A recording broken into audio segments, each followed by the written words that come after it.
बहुत समय पहले महर्षि द्रोणाचार्य और उनकी पत्नी कृपि के घर एक बालक का जन्म हुआ। उसका नाम रखा गया अश्वत्थामा। जन्म के समय ही उसके माथे पर एक दिव्य रत्न था, जो उसे किसी भी शस्त्र, रोग या मृत्यु से बचाता था।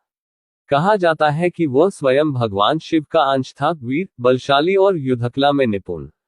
अश्वत्थामा अपने पिता से अत्यंत प्रेम करता था और उन्हीं से उसने युद्ध की सारी विद्या सीखी।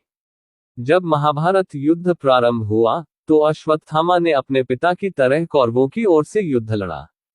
युद्ध आगे बढ़ता गया और एक दिन जब द्रोणाचार्य को ये झूठी खबर दी गई कि उनके पुत्र अश्वत्थामा मारे गए हैं, तो उन्होंने शस्त्र त्याग दिए।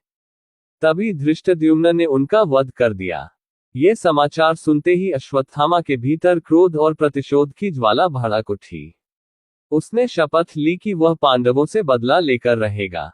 रात का समय था, चारों ओर सन्नाटा था। पांडव युद्ध से थके अपने शिविर में विश्राम कर रहे थे। अश्वत्थामा ने कृतवर्मा और कृपाचार्य के साथ मिलकर पांडवों के शिविर पर हमला कर दिया। लेकिन अंधेरे में उसने यह न पहचाना कि जो सोए हुए हैं, वे पांडव नहीं बल्कि उनके 5 पुत्र उपांडव हैं। उसने निर्दयता से उन बालकों का वध कर दिया। सुबह जब द्रौपदी ने अपने पुत्रों के निर्जीव शरीर देखे, तो उसका हृदय चीर गया। पांडव शोक में डूब गए और भगवान श्री कृष्ण का क्रोध भयंकर हो उठा। उन्होंने अश्वत्थामा को बुलाया और कहा, अश्वत्थामा, तूने निर्दोष बालकों की हत्या की है। अब तुझे मृत्यु नहीं मिलेगी। तू हजारों वर्षों तक इस पृथ्वी पर भटकेगा, तेरे शरीर से घावों का मवाद बहता रहेगा और कोई तेरे पास नहीं आएगा। ये कहकर श्री कृष्ण ने उसके माथे से वह दिव्य मणि निकाल ली, जिससे उसका तेज और सुरक्षा चली गई।